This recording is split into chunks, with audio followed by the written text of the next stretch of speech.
Praise Lord, जय मसीह की। मैं स्टैनली मैकवान, मेरे YouTube channel Hindi Gujarati Bible study में आपका स्वागत है। मेरे चैनल को आज अभी इसी वक्त आप सब्सक्राइब कर लीजिए और परमेश्वर के ज्ञान में आप पढ़ते जाओ। जब परमेश्वर ने स्त्री को बनाना चाहा तब परमेश्वर ने आदम की पसली निकालकर एक स्त्री बनाई, लेकिन परमेश्वर ने आदम को पहले गहरी नींद में डाला। तो परमेश्वर ने आदम को गहरी नींद में क्यों डाला? क्यों परमेश्वर और तरीके से पसली नहीं निकाल सकते थे? गहरी नींद में डालने के पीछे राज क्या है और ये राज हमको क्या बताना चाहता है? परमेश्वर आदम से क्या चाहते थे, वो जानने के लिए मेरे साथ इस वीडियो में लगातार अंत तक बने रहो।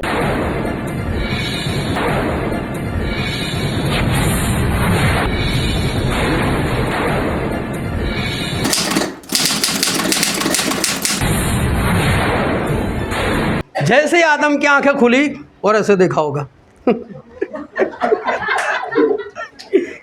मेरी हड्डी की हड्डी मेरे मांस का मांस, ये तो नारी कहलाएगी। इतना ही नहीं, क्या बोल दिया मालूम है? अब पुरुष माता पिता को भी छोड़ देगा इसके साथ रहेगा। हालेलुया। क्या परमेश्वर ने बोला तो उसे कैसी लगी? आओ वचन की ओर चले और बाइबल से उत्पत्ति का पुस्तक उसका अध्याय 2 और 18 से लेकर 25 वचन तक। फिर यहोवा परमेश्वर ने कहा, आदम का अकेला रहना अच्छा नहीं, मैं उसके लिए एक ऐसा सहायक बनाऊंगा जो उससे मेल खाए। और यहोवा परमेश्वर भूमि में से सब जाति के बनेले पशुओं और आकाश के सब भांति के पक्षियों को रचकर आदम के पास ले आया कि देखे कि वह उनका क्या क्या नाम रखता है। और जिस जिस जीवित प्राणी का जो जो नाम आदम ने रखा वही उसका नाम हो गया।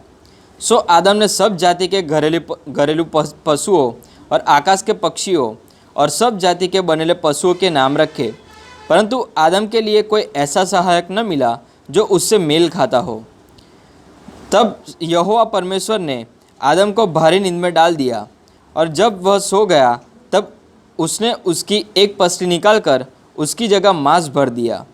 और यहोवा परमेश्वर ने उस पसली को जो उसने आदम में से निकाली थी स्त्री बना दिया और उसको आदम के पास ले आया।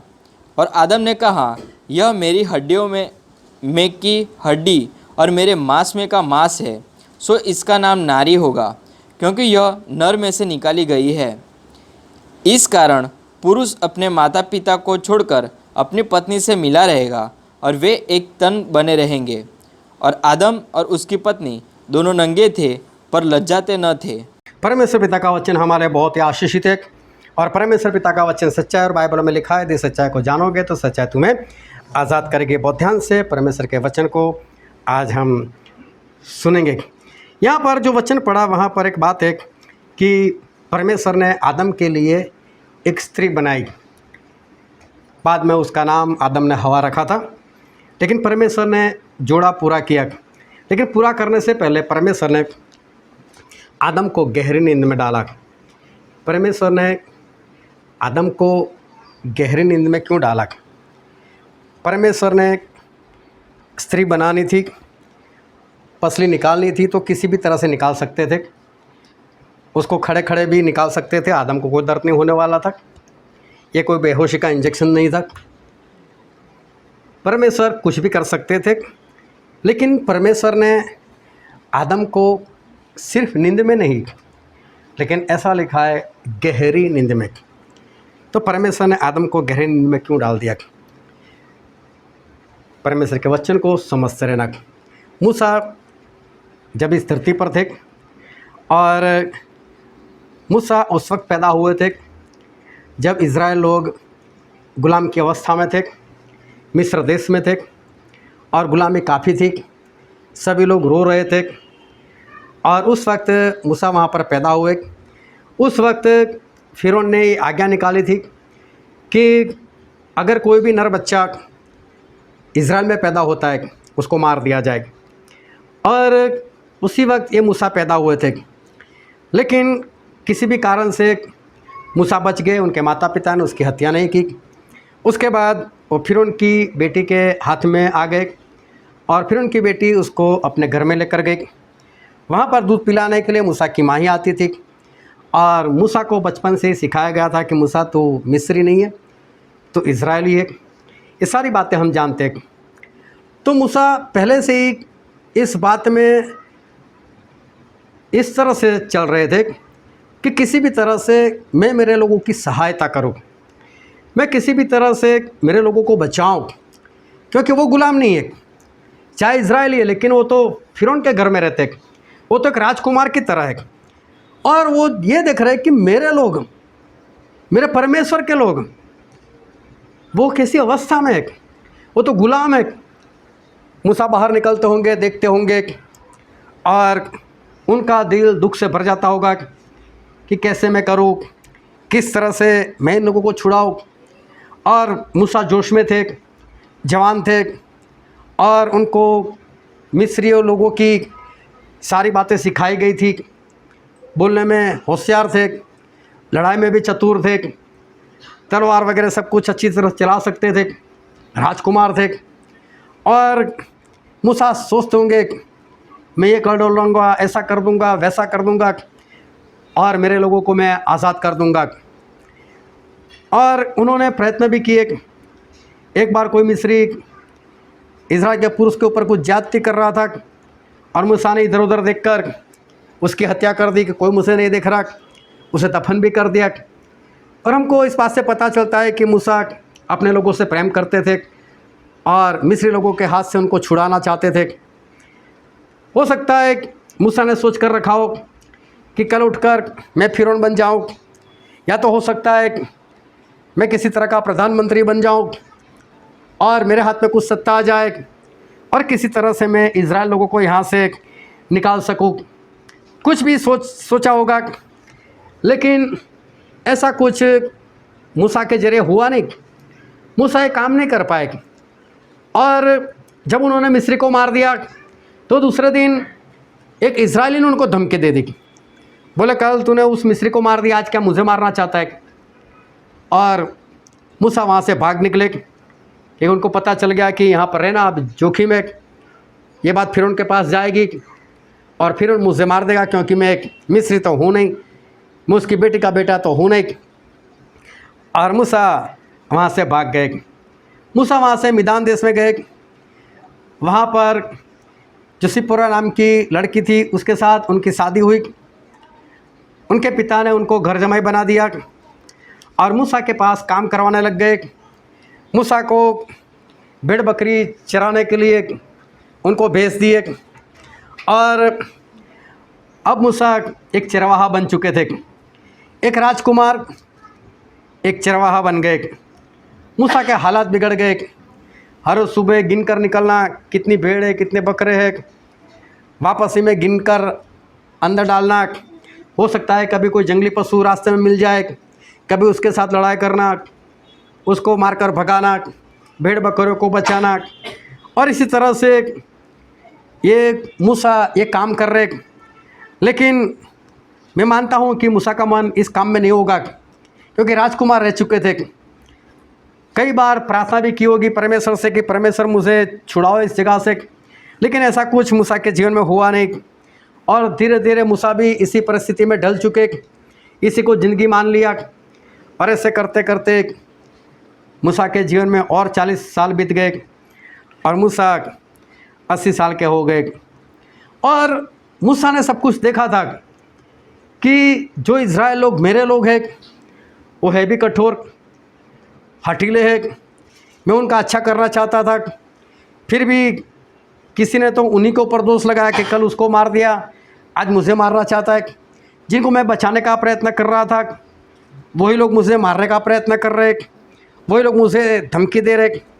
और मूसा इस अनुभव से आगे बढ़कर अभी 80 साल के हो गए। और जब 80 साल के हो गए तो एक बार वो होरेब नाम के पहाड़ के ऊपर गए थे और वहाँ पर भेड़ बकरियाँ चरा रहे थे। और तभी उन्होंने देखा कि वहाँ एक पेड़ था, वो जल रहा था। तो जंगल में आग लगना कोई बड़ी बात नहीं, लेकिन ये पेड़ तो अकेला है, उसमें कैसे आग लग गई। चलो हो सकता है लग गई होगी, लेकिन मूसा ने जब उसको ध्यान से देखा तो मूसा ने देखा कि पत्ते जड़ नहीं रहे, मतलब राख बनकर नीचे नहीं गिर रहे। तो मूसा सोच में पड़ गए ये चमत्कार कैसा है? इतनी भारी आग लग गई, लेकिन फिर भी ये पेड़ जो है वो तो भस्म नहीं हो रहा है। बोले चलो मैं पास में जाकर देखता हूँ।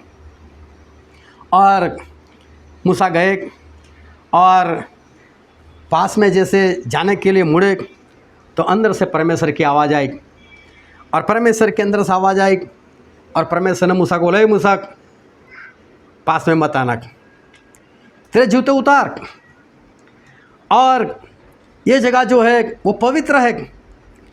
जूते उतारने के बाद तू आ। और मूसा वहाँ पर गए और परमेश्वर ने उससे बात की कि मूसा, मैं इज़राइल लोगों को छुड़ाने के लिए मैं इस धरती पर उतर कर आया हूँ, और वो देश जिसकी शपथ मैंने अब्राहम से खाई थी, इसहाक और याकूब से खाई थी, वो वचन का देश, विश्राम का देश, जहाँ दूध और मधु की धाराएं बहती है, वहाँ पर ले जाने के लिए मैं स्वर्ग से उतरकर यहाँ पर आया हूँ। और उस वक्त मूसा जो है वो मूसा बहाने बनाने लगे। लेकिन वहाँ पर बाइबल में एक वचन लिखा है, निर्गमन का पुस्तक उसका अध्याय 3 और वचन 5। उसने कहा, इधर पास मत आ और अपने पाँव से जूतियों को उतार दे, क्योंकि जिस सियान पर तू खड़ा है वह पवित्र भूमि है। यहाँ पर परमेश्वर एक बात करते हैं मूसा से कि मूसा ये जगह जो है वो पवित्र है। अब ये जगह पवित्र क्यों?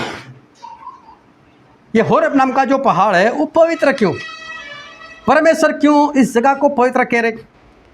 क्या परमेश्वर उस जगह पर अभी आए हैं इसलिए, या परमेश्वर ने उस जगह को बनाया है इसलिए? परमेश्वर इस जगह को पवित्र क्यों कह रहे? अगर परमेश्वर ने जगह बनाई है तो पूरी धरती परमेश्वर ने बनाई है, फिर तो पूरी धरती पवित्र होनी चाहिए। किसी भी जगह पर हम जूते पहन ही नहीं सकते। और अगर परमेश्वर वहाँ पर आए हुए इसलिए जगह पवित्र है, तो बाइबल में तो ये भी लिखा है कि परमेश्वर सभी जगह पर एक साथ में रह सकते। तो इसका मतलब परमेश्वर यहाँ पर भी है। ये जगह क्यों पवित्र नहीं? परमेश्वर ने ऐसा क्यों कहा कि तेरे जूते उतार, क्योंकि ये जगह पवित्र है? क्योंकि मैं मानता हूँ अगर वो पवित्र जगह है तो सारी पृथ्वी पवित्र है। अगर प्रभु यीशु वहाँ पर आए इसलिए वो जगह पवित्र, तो फिर तो वो तो सभी जगह पर हाजिर है, सभी जगह पवित्र होनी चाहिए। लेकिन परमेश्वर ने बोला कि अपने जूते उतार, क्योंकि ये जगह वो पवित्र है। अभी मूसा ने देखा कि परमेश्वर इज़राइल लोगों को छुड़ाने के लिए आए, और मुझे बोल रहे कि तू जा छुड़ाने के लिए। और मूसा को 40 साल पहले की सारी घटनाएं याद आने लगी। मैंने तो मारा था उस मिस्री को, मैं तो बचाना चाहा था, और वही लोग मेरे पीछे पड़ गए।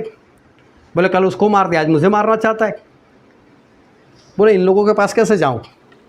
अगर इन लोगों के पास में गया तो इनको छुड़ाना मुश्किल है, इनको छुड़ाना नामुमकिन सी बात है।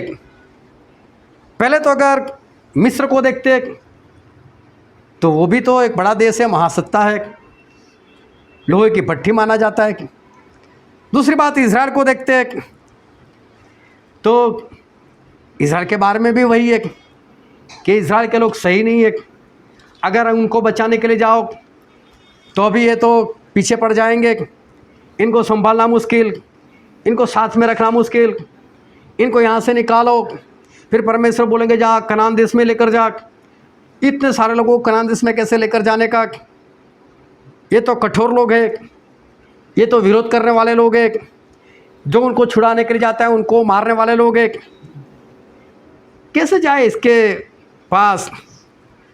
और इसलिए मूसा ने ये सारी बातें परमेश्वर को नहीं बताई, लेकिन बहाना बताना शुरू कर दें। हाँ, परमेश्वर जाने के लिए तैयार, लेकिन मैं जब जाकर कहूँगा कि हमारे पूर्वजों के परमेश्वर ने मुझे दर्शन दिया है, अब्राहम, इसहाक और याकूब के परमेश्वर ने दर्शन दिया है, और वो लोग बोलेंगे कि नाम बता, फिर तो प्रभु मैं नाम क्या बताऊँ? मूसा ने आइडिया अच्छा लगाया था, होशियार था, चतुर देख, और 80 साल का तजुर्बा था।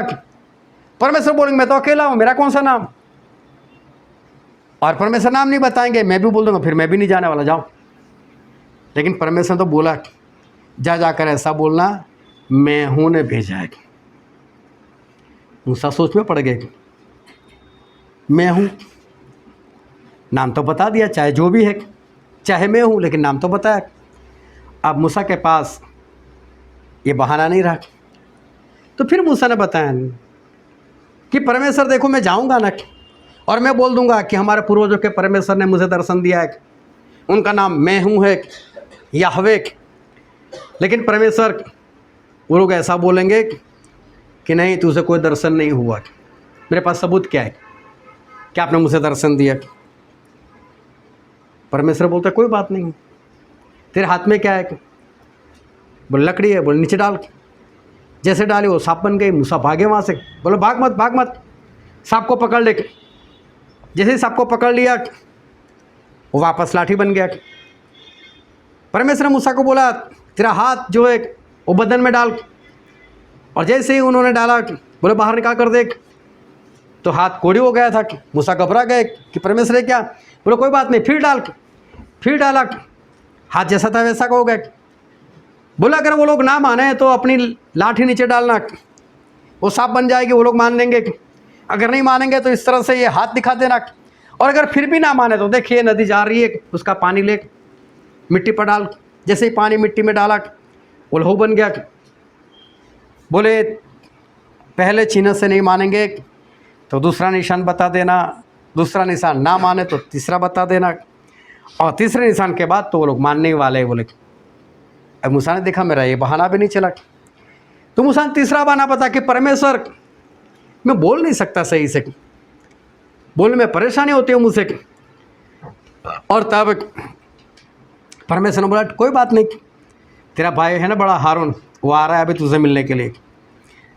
बोले मैं तुझे बताऊंगा जो इजराइल लोगों को बोलना है, तू हारून को बताना, और हारून उनको बताएगा, तुझे कहाँ बोलने की ज़रूरत है। अरे मूसा ने देखा मेरा ये बहाना भी नहीं चला, अब मूसा के पास कोई बहाना नहीं। और मूसा ने आखिर में स्पष्ट बोल दिया परमेश्वर मैं नहीं जाना चाहता, मैं इनको नहीं छुड़ाना चाहता। क्यों? मूसा को मालूम है इन लोगों को नहीं छुड़ा सकते, ये लोग अच्छे नहीं है, ये लोग कठोर है। अगर मैं उनको छुड़ाने के लिए गया तो वो लोग मुझे मारने के लिए आएंगे, और सामने फिरौन, और मेरे साथ जो फिरौन था वो तो मर चुका है, दूसरा आया है, वो तो मुझे जानता भी नहीं। इतने कठोर लोग हैं, 400 साल से इनके पास गुलामी करवा रहे, आज़ाद नहीं कर रहे। कोई देश नहीं है जो इनके साथ लड़ाई करने की सोचते हो। कैसे जाए, कैसे छुड़ाए? और ये अनपढ़ लोग, ये गुलाम लोग, उनको कोई हथियार चलाना नहीं आता, कैसे जाएंगे, कैसे आज़ाद होंगे? ये सब सोचकर मूसा ने मनाही कर दिया कि नहीं परमेश्वर मैं नहीं जाना चाहता, जिसको भेजना भेज दो। मूसा को मालूम है कि ये सब करना नामुमकिन जैसी बात है।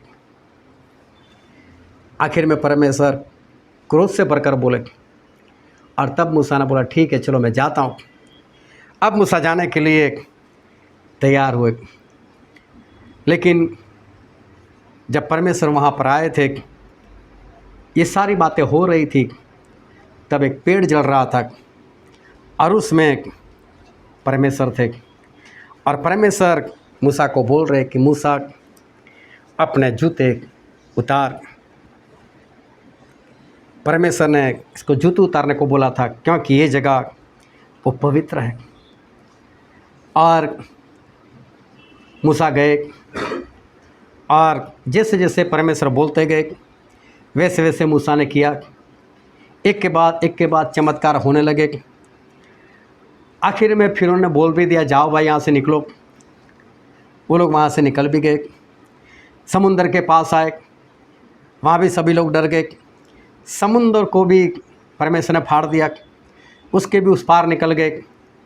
और चलते चलते इसी होरेब पहाड़ के पास मूसा सभी को लेकर आए, और परमेश्वर ने बोला सभी को बोलो यहाँ पर छावनी डाल दे।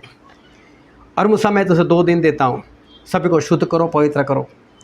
तीसरे दिन मैं इन लोगों को मिलने के लिए आने वाला हूँ। और तीसरे दिन परमेश्वर आए, सभी लोग जो भी उनकी परंपरा थी उस परंपरा के अनुसार शुद्ध हो चुके थे, पवित्र हो चुके थे। और परमेश्वर इसी होरेब पहाड़ के ऊपर इज़राइल लोगों को मिलने के लिए आए। पूरा पहाड़ कांपने लगा, धुआं उठने लगा, पूरा पहाड़ जो था वो आग से जल रहा था। और परमेश्वर वहाँ पर आकर इज़राइल लोगों से बात करने लगे और इज़राइल लोग डर गए, डर कर मूसा के पास भागे। मूसा मूसा तू हमसे बात कर, हमें परमेश्वर का बहुत डर लगता है। और इस बार मूसा बोल रहे कि परमेश्वर से डरो मत, परमेश्वर में डरने वाली कोई बात नहीं। और परमेश्वर ने मूसा को बोला, मूसा ये लोग ठीक बोल रहे, ये सही बोल रहे, एक काम कर तू मेरे पास आ। और बाइबल में एक वचन पढ़ते हैं, निर्गमन का पुस्तक उसका अध्याय 24 और वचन 12। तब यहोवा ने मूसा से कहा, पहाड़ पर मेरे पास चढ़ और वहाँ रह, और मैं तुझे पत्थर की पटिया और अपनी लिखी हुई व्यवस्था और आज्ञा दूंगा कि तू उनको सिखाए। यहाँ पर परमेश्वर ने मूसा को बोला, मूसा तू मेरे पास आ। लेकिन नोट करना, यहाँ पर परमेश्वर ने ये नहीं बोला मूसा अपने जूते उतार। वही पहाड़ है, वही पवित्र जगह है, वहीं पर परमेश्वर आए हुए और वहीं पर परमेश्वर मूसा को बुला रहे, मूसा मेरे पास आ। लेकिन इस जगह पर मूसा को परमेश्वर ने ये नहीं बोला कि मूसा अपने जूते उतार। क्या अब वो जगह पवित्र नहीं? क्या अब परमेश्वर आए हैं तो भी वहाँ पर जूते उतारने की कोई ज़रूरत नहीं? और मूसा परमेश्वर के पास चले गए। जब परमेश्वर ने मूसा को दर्शन दिया था और उसके बाद अपनी पत्नी, दोनों बच्चों को लेकर मूसा जब आ रहे थे, रास्ते में रात हो गई, तंबू लगाकर उसमें बैठे थे और वहाँ पर भी परमेश्वर मूसा को मिलने के लिए आए थे। सिपोरा तंबू में थी, मूसा बाहर थे, परमेश्वर के साथ बातें कर रहे थे और परमेश्वर ने बोला था कि मूसा मैं चमत्कार बहुत करूँगा, लेकिन ये फिरौन हठीला होगा, मन कठोर करेगा, नहीं जाने देगा। लेकिन उसको बोलना याकूब और इज़राइल वो मेरा पहलौठा है और इस कारण अब मैं तेरे पहलौठों को मार दूंगा। और मूसा वो बाद में तुम लोगों को जाने देगा, मैं पहलौठों को मार दूंगा। ये बातें हो रही है। अभी तो हो सकता है बीच में बादल हो या तो अंधेरा हो और मूसा चेहरा नहीं दिख रहे, लेकिन अभी आमने सामने है परमेश्वर और मूसा। लेकिन परमेश्वर ने यहाँ पर भी मूसा को नहीं बोला मूसा जूते उतार के आ रहा है। यहाँ पर भी परमेश्वर ने जूते उतारने को नहीं बोला। वही हो रहे पहाड़ के ऊपर परमेश्वर फिर मिलने के लिए आते, फिर भी परमेश्वर ये नहीं बोल रहे कि मूसा जूते उतारने के बाद तू मेरे पास आ। तो परमेश्वर ने जब पहली बार दर्शन दिया चलते हुए पेड़ में, तब परमेश्वर ने मूसा को क्यों बोला कि मूसा तेरे जूते उतार? परमेश्वर क्यों चाहते थे कि मुझे इसके जूते उतारने चाहिए? और इज़राइल लोग और उनकी जो परंपरा थी, उस परंपरा के अनुसार ऐसा था, अगर कोई बड़ा इंसान किसी छोटे इंसान को ऐसा बोलता है कि तेरे जूते उतार, इसका मतलब तेरी ताकत, तेरा सामर्थ, तेरी समझ, तेरी अकल, वो सब कुछ छोड़ दे, मैं काम करने वाला हूँ। जब कोई बड़ा इंसान किसी छोटे को मिलता था और अगर बोले वो कि तेरे जूते उतार, तो उसका ये मतलब होता था तेरा सामर्थ, तेरी समझ, तेरी पढ़ाई, तेरी डिग्री, तेरे पैसे, तेरे औकात सब कुछ छोड़ और मैं तुझे जो बोलूँ वो तू कर, अपना दिमाग मत लगा। तो परमेश्वर मूसा से यही कहना चाहते थे। तो परमेश्वर क्यों मूसा से ये कहना चाहते थे? क्या परमेश्वर आकर बता नहीं सकते थे मूसा मैं करने वाला हूँ, मैं करने वाला हूँ?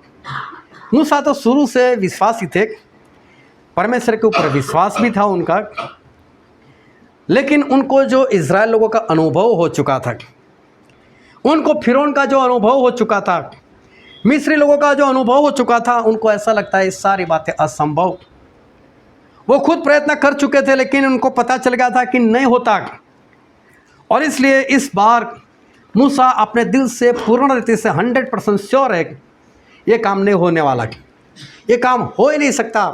मैं जब जवान था तब मैंने करने को प्रयत्न किया, तब नहीं हुआ, क्या खाक होगा। लेकिन इसीलिए परमेश्वर ने सबसे पहले मूसा को यही बात बताई, मूसा तेरे जूते उतार। हालेलुया। जूते उतार मतलब तेरी औकात, तेरी ताकत, तेरी सामर्थ, तेरी पढ़ाई, तेरी डिग्री, तेरे पैसे, सब कुछ छोड़। तुझे नहीं करना है कुछ, मैं करने वाला हूँ।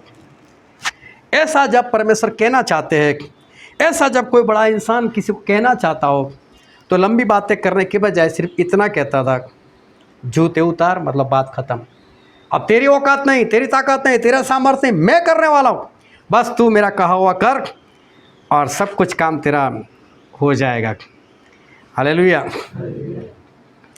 अब जब भी परमेश्वर ने मूसा को भेजा, जब भी फिरौन के पास गए, और जब भी परमेश्वर जो कुछ बोला, मूसा ने कभी भी कोई सवाल जवाब नहीं किया। मूसा जा, लाठी को उस पानी के ऊपर मारना और पानी लहू हो जाएगा। मूसा एक भी बार नहीं पूछ रहे ऐसा होगा परमेश्वर, कैसे हो सकता है, मेरी लाठी में ऐसा क्या है, क्या लाठी मारने से पानी लहू बनता है, एक बार भी नहीं पूछा। मूसा मेढक बुला, परमेश्वर मुझे उनकी लैंग्वेज नहीं आती, मैं कैसे बोला, कुछ भी नहीं मालूम है, मुझे नहीं करना है।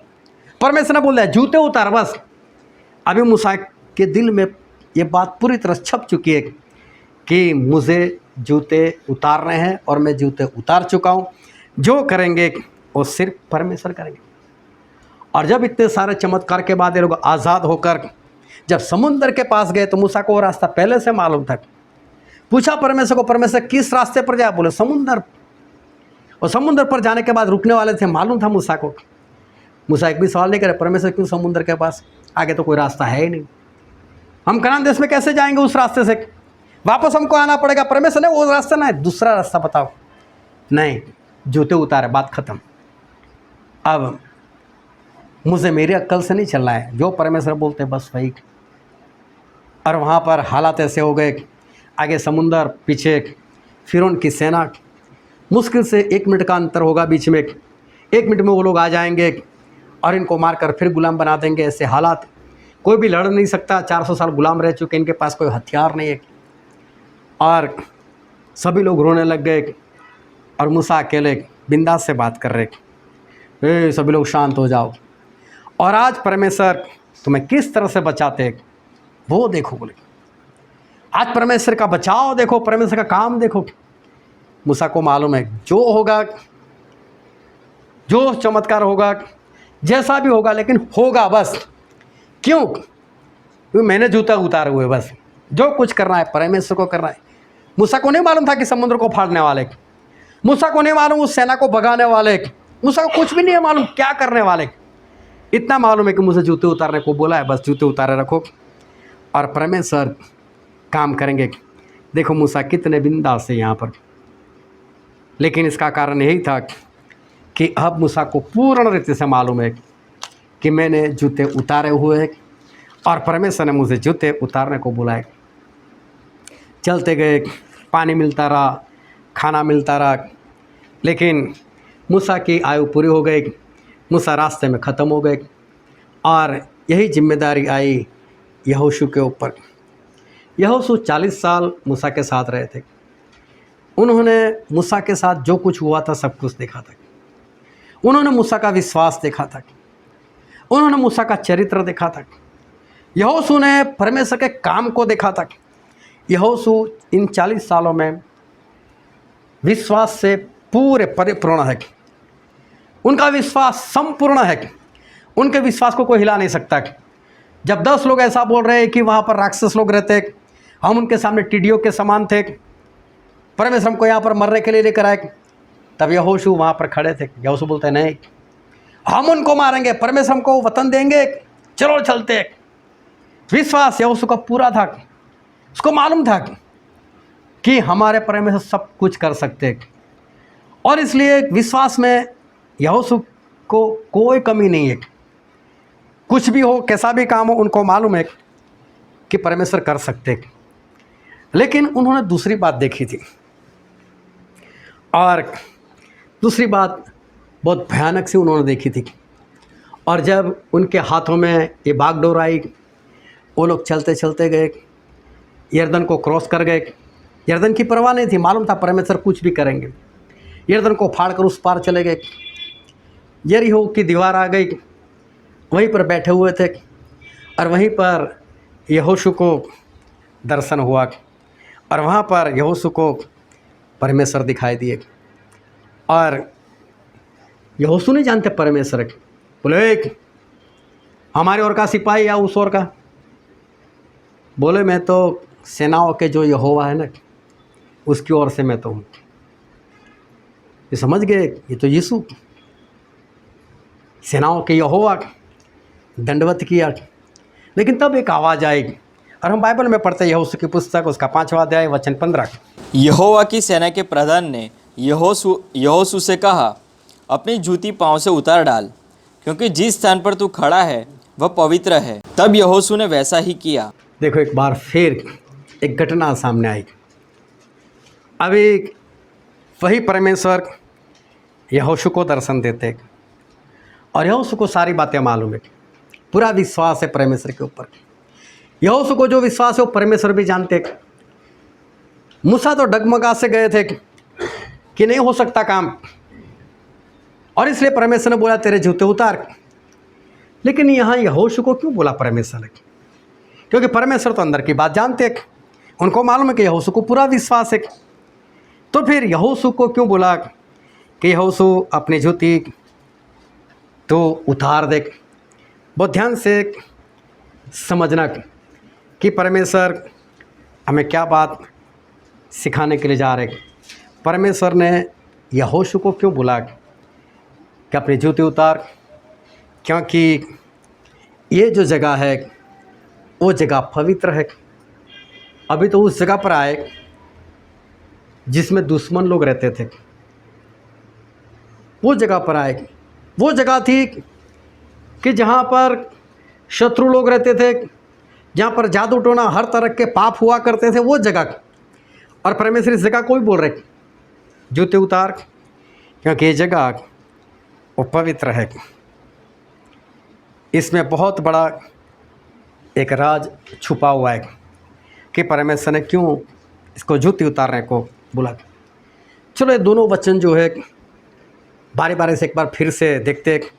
निर्गमन का पुस्तक उसका 3रा अध्याय और वचन 5। उसने कहा, इधर पास मत आ और अपने पाँव से जूतियों को उतार दे, क्योंकि जिस स्थान पर तू खड़ा है वह पवित्र भूमि है। यहाँ पर परमेश्वर ने मूसा से कहा कि मूसा अपने पाँव से जूती उतार। और जब यहोशू को बुला था, वो वचन भी पढ़ते, यहोशू 5:15। यहोवा की सेना के प्रधान ने यहोशू से कहा, अपनी जूती पाँव से उतार डाल, क्योंकि जिस स्थान पर तू खड़ा है वह पवित्र है। तब यहोशू ने वैसा ही किया। अब परमेश्वर ने यहोशू को बोला कि अपने पाँव से जूती उतार दे। अभी देखो, ये वचन जो है, उस वचन को हम एक बार फिर से साथ साथ में देखते हैं।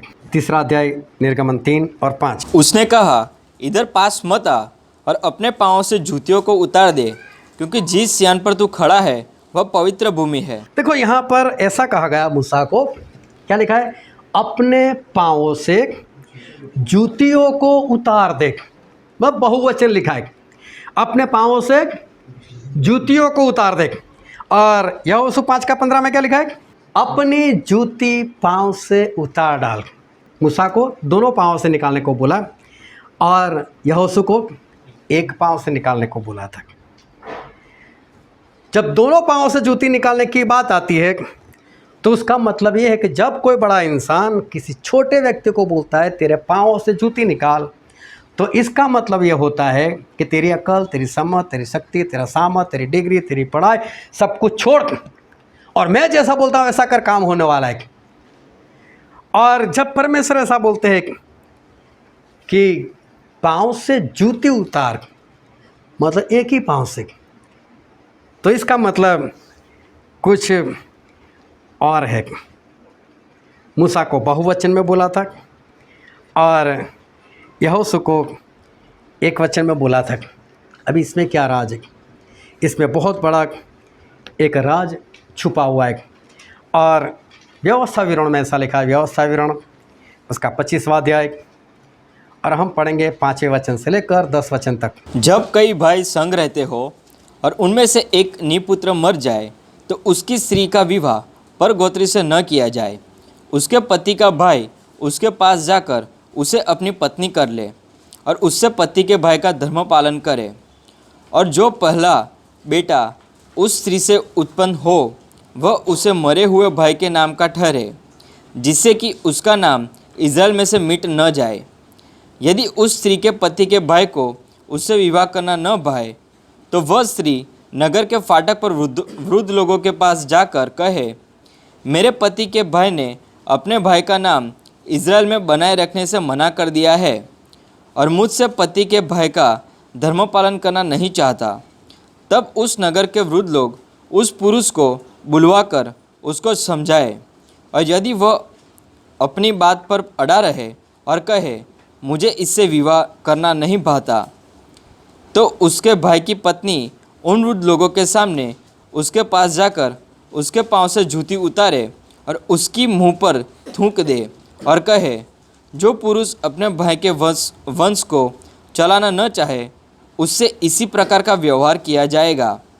तब इज़राइल में उस पुरुष का यह नाम पड़ेगा, अर्थात जूती उतारे हुए पुरुष का घराना। हालेलुया।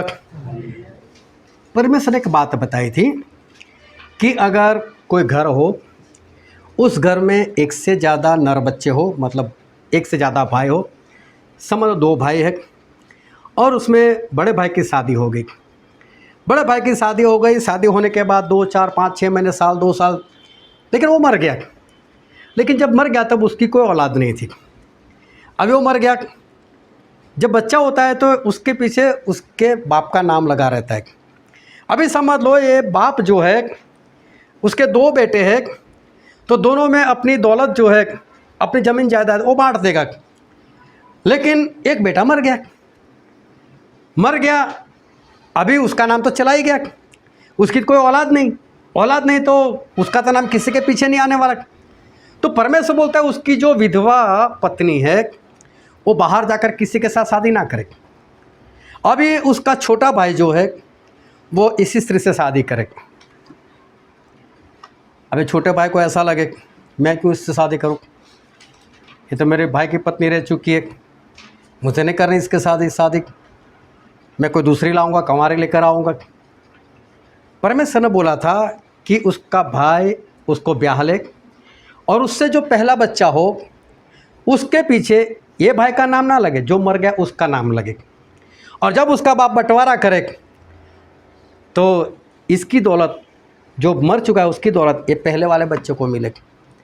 मतलब जिसका बच्चा है उसका नाम नहीं रहना चाहिए। और ऐसा इसलिए कि बड़े भाई का नाम भी हमेशा के लिए इज़राइल में रहेगा। ये परमेश्वर की ओर से था। लेकिन अगर छोटा बेटा है ऐसा बोल दे मैं नहीं शादी करूंगा इसके साथ, मुझे नहीं करनी इसके साथ शादी, तो वो जो स्त्री जो विधवा हुई है वो बाहर जाएगी और उस गांव के, शहर के जो पुराने लोग, जो बड़े लोग हैं उनको इकट्ठा करेगी और परमेश्वर की बातें बताएगी। बोले परमेश्वर ने ऐसा बोला है। बोले हाँ। बोले फिर मेरा पति मर गया, मुझसे कोई औलाद नहीं, और मेरा देवर जो भी है मुझसे शादी करने को मना कर रहा है। तो बोले बुलाओ उसको। वो लोग फिर उसकी पूछताछ करेंगे, भाई तू इसके साथ शादी नहीं करना चाहता? बोले मैं नहीं करने वाला, मुझे पसंद नहीं, जो भी बहाना बताए मैं नहीं करूँगा इसके साथ शादी। इसका मतलब ये हुआ कि वो लड़का अपने बड़े भाई का जो फ़र्ज़ निभाना है वो फ़र्ज़ नहीं निभा रहा है, अपने फ़र्ज़ को पूरा नहीं कर रहा है। और फ़र्ज़ को पूरा नहीं कर रहा है, उसके ऊपर जो जिम्मेदारियाँ एक लड़की को निभाने की, वो जिम्मेदारी नहीं निभा रहा। तो बोले ये जो स्त्री क्या करेगी, उसी के पास जाएगी, उसी का एक जूता निकालेगी, सभी के सामने उसके मुंह पर थूकेगी और जूती से मारेगी उसको। अब ये किसके सामने होगा? सभी लोगों के सामने, सभी लोगों को इकट्ठा कर कर ये करना है। तो क्या हो जाएगा? उसकी तो इज्जत जाएगी। हालेलुया। अब यही बात यहोशुआ के साथ थी। अब यहोशू का पूरा विश्वास है यहोशू को कि हम जाएंगे तो सही, हम जीतेंगे भी सही, परमेश्वर महान है। लेकिन यहोशू ने जो बात देखी थी वो ये देखी थी कि इज़राइल के लोग मूसा को इतना परेशान करते थे, इतना परेशान करते। मूसा बहुत नम्र थे और नम्र होकर मूसा इज़राइल लोगों का सहन करते रहते थे। परमेश्वर ने खुद बोला मूसा जैसा नम्र इस धरती के ऊपर कोई नहीं। लेकिन एक बार ऐसा हुआ, मूसा क्रोध में आ गए थे और क्रोध में आकर उन्होंने चट्टान से जो पानी मांगना था वो नहीं मांगा और लाठी मार दी। परमेश्वर ने पानी तो फिर भी दिया, लेकिन परमेश्वर ने मूसा को बोला अब तू भी नहीं जाएगा। अब कितना भी विश्वास हो, लेकिन समझ लो कि यहोशू अब विश्राम के देश में किसी कारण को नहीं पहुंचा सकता। मतलब मालूम है कि ये लोग मुझे भी परेशान कर सकते, मूसा को इतना किया। और परेशानी झेलते झेलते कहीं पर उसकी नम्रता चली जाए, कहीं पर क्रोध आ जाए, कुछ गलती हो जाए और परमेश्वर यहोशू को बोला तू भी नहीं जाएगा, तो लोग तो बातें करेंगे मूसा की जगह पर आया था ना भाई, ले जाने के लिए ले जा पाया, मेरी इज्जत क्या रहेगी। तो परमेश्वर उसको क्या बोलते हैं? यहोशू अपने पाँव से जूती निकाल, इज्जत जाएगी भाई। तू इधर उधर हुआ तो थोड़ा सा भी इधर उधर नहीं होना है। यहोशू को पता चल गया कि इज्जत मेरी खतरे में है और नहीं जानी चाहिए। देखा हुआ था कि मूसा को किस तरह से इज़राइल के लोग परेशान कर रहे थे और किस तरह से मूसा रह गए थे, मुझे मेरी इज्जत खतरे में नहीं जाने देनी, बस किसी भी तरह से मुझे पहुंचना है। और यहोशू समझ गए कि परमेश्वर कहते हैं एक जूती उतार, मतलब याद रखना कहीं तेरे हाल ऐसे ना हो जाए, कहीं तेरे बारे में लोग ऐसी बातें ना कर पाए। मूसा भी नहीं ले जा पाया, तू भी कौन सा ले जा पाया। इज्जत गंवानी नहीं है। और यहोशू समझ गए तो जूतियों को उतार दे और जूते उतार, एक जूती उतार, ये दोनों में अंतर था। परमेश्वर दोनों को अलग अलग से कुछ कहना चाहते थे और यहोशू को पता चल गया विश्वास तो है मुझे, परमेश्वर सब कुछ मेरे साथ करेंगे, विश्राम का देश तो देंगे ही देंगे, हम जीतेंगे ही जीतेंगे। लेकिन कहीं इनसे परेशान होकर मैं कहीं इधर उधर ना हो जाऊं, इसलिए परमेश्वर ने मुझसे बता दिया कि तेरी जूती उतार। हालेलुया। सभी लोग समझ रहे हो कि नहीं? तो परमेश्वर आज इस दोनों घटना से हम एक बात सिखाना चाहते हैं कि जब परमेश्वर हमारे सामने है, जब परमेश्वर हमारे पास आते हैं, तो हमें दोनों जूतियों को उतार कर रखना है। मतलब कि हमारी अकल, हमारी समझ, हमारी ताकत, वो सब कुछ परमेश्वर के आगे छोड़ देना है। परमेश्वर को कुछ नहीं बोलना है। मैंने लोगों को देखा हुआ है, बुखार आया, 1 दिन 2 दिन 3 दिन 4 दिन तक बुखार रहा, प्रार्थना भी की, कुछ नहीं हुआ, फिर प्रार्थना कर, चलिए भाई प्रार्थना करो ना। क्या प्रार्थना करो? रिपोर्ट निकलवा, रिपोर्ट नॉर्मल आ जाएगी। रिपोर्ट से क्या फ़ायदा? तेरा बुखार चला जाए ऐसी प्रार्थना करना भाई। लेकिन बोल नहीं, रिपोर्ट नॉर्मल आएगी। मतलब परमेश्वर को हमें सिखाना है, परमेश्वर रिपोर्ट नॉर्मल आना चाहिए, बुखार जहाँ पर है कोई बात नहीं। हम परमेश्वर को सिखाए, हमको सिर्फ इतना बोला है ना कि परमेश्वर बुखार है, इसको भगा दो, बस बात खत्म। लेकिन इंसान क्या बोलेगा? रिपोर्ट नॉर्मल आए। कई लोग प्रार्थना करवाते, कई लोग परमेश्वर से कहते परमेश्वर ऐसा नहीं वैसा, परमेश्वर ये करो वो ऐसा करो। नहीं, परमेश्वर आज हमको सिखाते कि दोनों जूते उतार दो, तुम्हारी पढ़ाई, तुम्हारी डिग्री, सब कुछ एक और रख दो। और परमेश्वर दूसरी बात जो हमको सिखाने के लिए जा रहे कि आज जब हम इकट्ठा होते, मालूम है क्यों? बस स्वर्ग में जाने के लिए। अगर स्वर्ग नरक जैसी कोई बात ना होती तो परमेश्वर की आराधना करने की कोई ज़रूरत नहीं थी, बाइबल पढ़ने की कोई ज़रूरत नहीं थी। बस जैसे वैसे ये दिन ख़त्म कर दो। लेकिन परमेश्वर यहोशू को बोलते अपने पाँव से जूती उतार दे, मतलब इज्जत जाएगी। अभी सभी लोगों को मालूम है कि लोग संडे को वडोदरा से 45 किलोमीटर दूर पेट्रोल खर्च कर कर बाइबल ले लेकर ठंड में आते हैं, और यहाँ पर आकर भी हम कौन सा 1 घंटा बैठते, हमको 3-3 घंटे हो जाते। 3 घंटे लगातार बैठना, पेट्रोल खर्च करना, फिर हर बार प्रभु बोझ लेना। अगर कोई हमारे पास आए और हमें कुछ बोले तो हम उनको भी सिखा देते, हाँ बाइबल में ऐसा ही लिखा है कि रोटी होनी चाहिए, एक ही प्याला होना चाहिए, निकाल निकाल कर दे बताते। हम उनको बता सकते हैं कि बपतिस्मा 20 साल के बाद ही लेना है, हम उनको बता सकते हैं बहते पानी में ही लेना है। बहुत कुछ हमारे पास ज्ञान है, बहुत कुछ हम सिखाते लोगों को, बहुत कुछ लोगों को बताते। और कई लोग हंसते हैं, हमारा ठट्ठा करते हैं, मश्करी करते, आ गए वक्त देख लिया, बस वक्त पर ही शुरू करना है, 1 मिनट उधर उधर नहीं होनी चाहिए, लेट शुरू नहीं करते, और गलती से वो तो जाने वाला है नरक में। लेकिन हम में से अगर कोई चला गया नरक में और नरक में वो मिल जाए, चाहे कितना भी तड़पता हो, एक बार तो उसको तू यार, तू यहाँ पर बहुत भागता था ना बाइबल ले लेकर, तो मुझे बताता था ना, तू भी मेरे साथ नरक में कीड़े में। सोचो इज्जत कैसी जाएगी। ये काम अधूरा नहीं रहना चाहिए। हम किसी भी तरह से स्वर्ग में जाने ही चाहिए। और परमेश्वर यही कहना चाहते हैं कि पहली बात अपनी औकात को छोड़ दो, अपनी डिग्रियों को छोड़ दो, पूरा भरोसा परमेश्वर पर रखो। और दूसरी बात, कभी भी इस रास्ते से वापस नहीं मुड़ना है, अपनी इज्जत को गंवाना नहीं है। अगर नरक में चले गए तो बहुत शर्म की बात होगी। और आज परमेश्वर ये दोनों बातें हमें सिखाने के लिए जा रहे हैं। लेकिन सवाल तो हमारा ये था कि परमेश्वर ने आदम को गहरी नींद में क्यों डाला। बात तो हमारी ये थी, बात तो हम आदम की बात कर रहे। सवाल तो ये था कि परमेश्वर ने आदम को गहरी नींद में क्यों डाला। परमेश्वर उन्होंने सभी पशु पंछियों का जोड़ा बनाया था, लेकिन सिर्फ इंसान का जोड़ा नहीं बनाया था। परमेश्वर ने आदम को अकेला रखा था। और परमेश्वर ने क्या किया, जो वचन हमने पढ़ा था उत्पत्ति उसका 2 अध्याय उसका 19 और 20 वचन पढ़ो तो।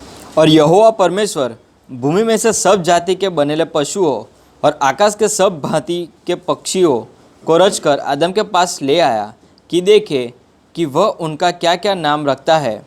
और जिस जिस जीवित प्राणी का जो जो नाम आदम ने रखा वही उसका नाम हो गया।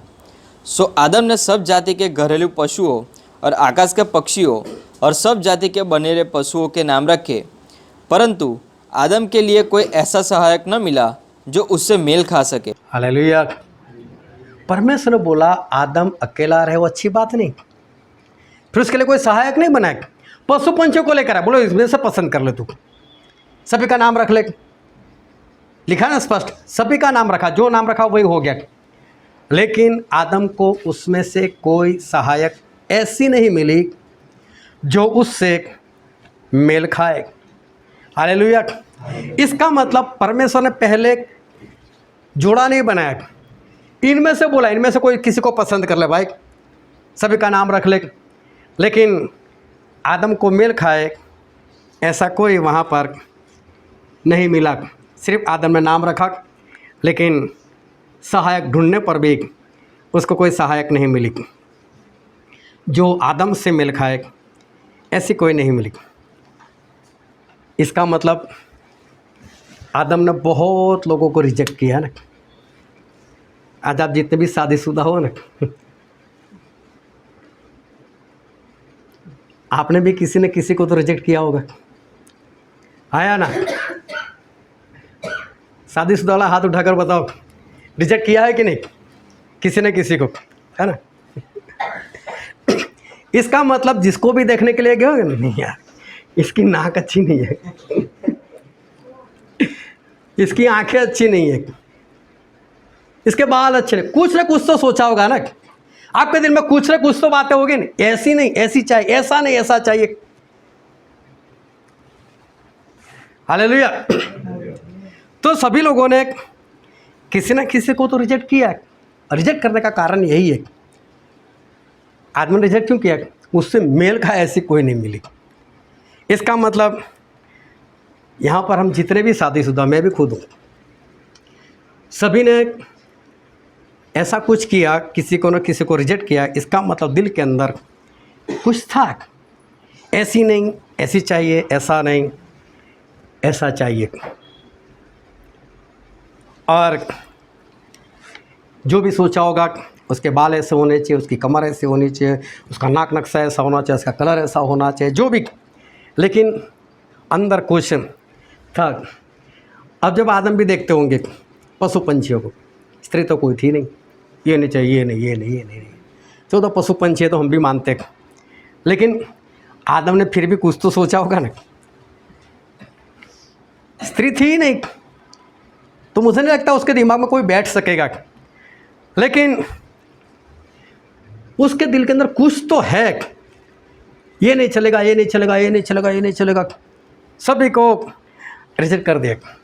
अभी सोचो अगर परमेश्वर आदम को नींद में ना डाले और आदम से कहे, आदम मैं भी तेरी पसली निकालने वाला हूँ, डर मत, कुछ नहीं होगा तुझे, मैं इस तरह से निकालूंगा, तुझे थोड़ा सा भी दर्द नहीं होगा, और पसली निकाल कर मैं वहाँ पर मांस पर दूंगा, और आदम मैं एक स्त्री बना दूँ।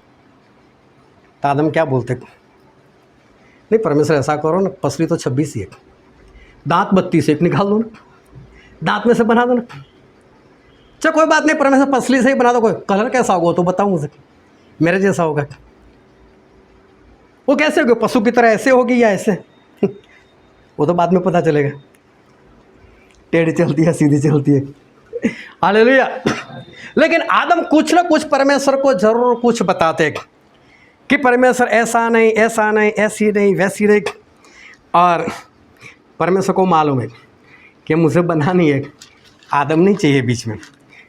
आदम को कैसे डाला, गहरी नींद में, सिर्फ नींद में नहीं, आधे से जागना नहीं चाहिए, पूरा काम होने के बाद ही जागना चाहिए। और परमेश्वर ने उसको गहरी नींद में डाल दिया। हालेलुया। गहरी नींद में डाल दिया, पसली निकाल दी, मांस भर दिया और एक स्त्री बना दी। और जैसे स्त्री बन गई, आदम की आंखें खुली। हालेलुया। बिंदु भी खड़ी हो जा, चलो ये कौन है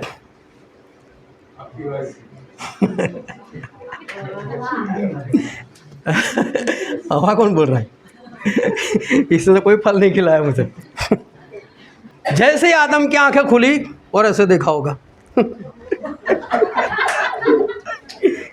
मेरी हड्डी की हड्डी मेरे मांस का मांस, ये तो नारी कहलाएगी। इतना ही नहीं, क्या बोल दिया मालूम है, अब पुरुष माता पिता को भी छोड़ देगा इसके साथ रहेगा। हालेलुया। क्या परमेश्वर ने बोला तो उसे कैसी लगी, उसको कैसी लगी, अच्छी लगी ना, बैठ जावे। अभी समझना कि परमेश्वर ने आदम के लिए कैसा सोचा था, बेहतरीन सोचा था कि नहीं, मैं बेहतरीन बनाऊंगा सोचा था कि नहीं। आदम ने एक भी बार मुंह बिगाड़ा, परमेश्वर ऐसी एक भी बार बोला, ये इधर उधर कुछ भी बोला। आदम को वो स्त्री कितनी अच्छी लगी। अगर परमेश्वर उसको पूछकर बनाते तो ऐसी बनती। हालेलुया। ये लड़ाई झगड़ा इसी कारण होता है आप लोग पसंद कर कर बैठे हो ना इसलिए कभी कभी कुछ कुछ हो जाता है। परमेश्वर ने तुझे बनाया मेरे लिए, परमेश्वर तुझे बनाया मेरे लिए ऐसा हो जाता है। परमेश्वर ने आदम के लिए बहुत अच्छी सोच रखी थी, मैं बेहतरीन बनाऊंगा, इसलिए पशु पंछी को लेकर आए। बोले देख ले, ये तो कुछ भी नहीं है, मैं तेरे लिए स्पेशल जोड़ा बनाने के लिए जा रहा हूँ। पहले तू उसे बनाया और तेरी पसली में से मैं बनाऊंगा। और परमेश्वर ने आदम के लिए बेहतर बनाया और आदम के मुंह से ये आवाज़ निकली, मेरी हड्डी मेरा मांस ये नारी कहलाएगी, क्योंकि नर से निकली है। और इसके लिए तो पुरुष अपने माता पिता को भी छोड़ देगा और ये दोनों एक साथ रहेंगे। परमेश्वर सुंदर चाहते हैं हम सभी के लिए, हमारे सभी के जीवन में परमेश्वर जो भी करना चाहते वो सब कुछ अच्छा है। जब आपने कभी किसी लड़की को रिजेक्ट किया, लड़की लोगों को मैंने बोलता है कि आपने कभी किसी पुरुष को रिजेक्ट किया, मैं सिर्फ बात कर रहा हूँ लड़की लोगों की, कि जब आपने किसी लड़की को रिजेक्ट किया तो मैं आपको ये बताना चाहता हूँ कि हमारे प्रभु यीशु वो हमारे दुल्हा है। आपने जैसी दुल्हन चाही, क्या आप ऐसी दुल्हन हो प्रभु यीशु की?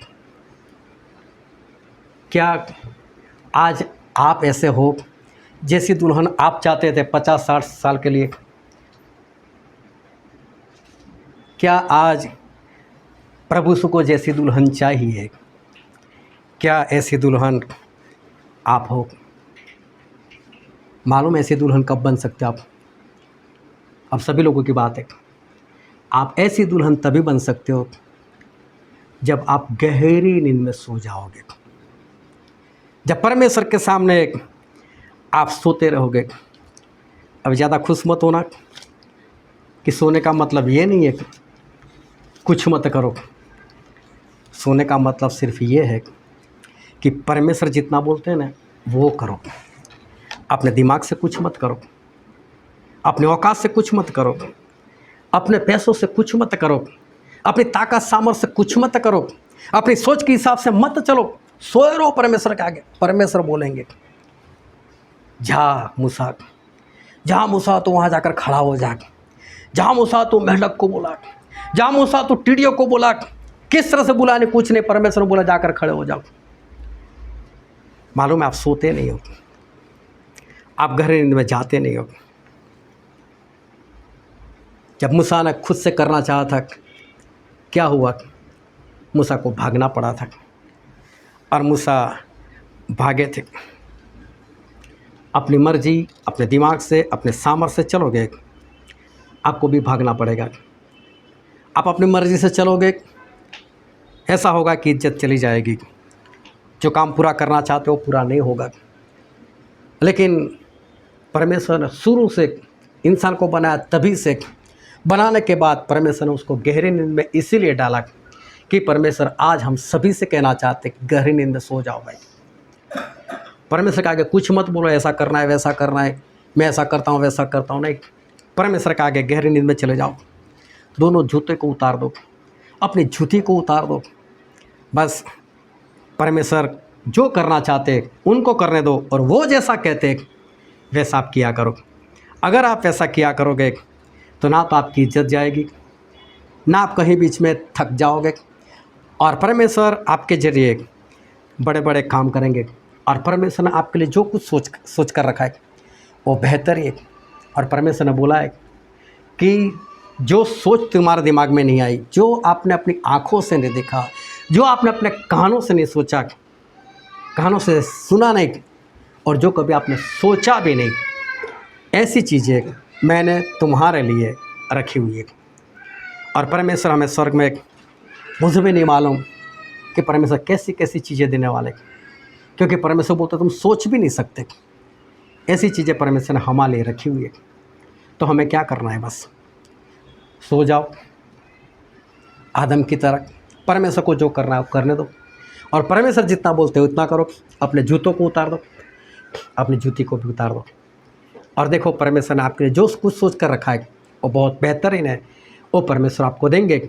लेकिन अपनी औकात, अपनी पढ़ाई लिखाई, अपने पैसे, अपनी शक्ति सामर्थ्य सब कुछ परमेश्वर के आगे छोड़ दो। परमेश्वर आपको आगे बढ़ाएंगे। हालेलुया। आप सभी अपनी आँखों को बंद करें, अपने मस्तकों को प्रभु से आगे झुकाए। मेरे प्रियो,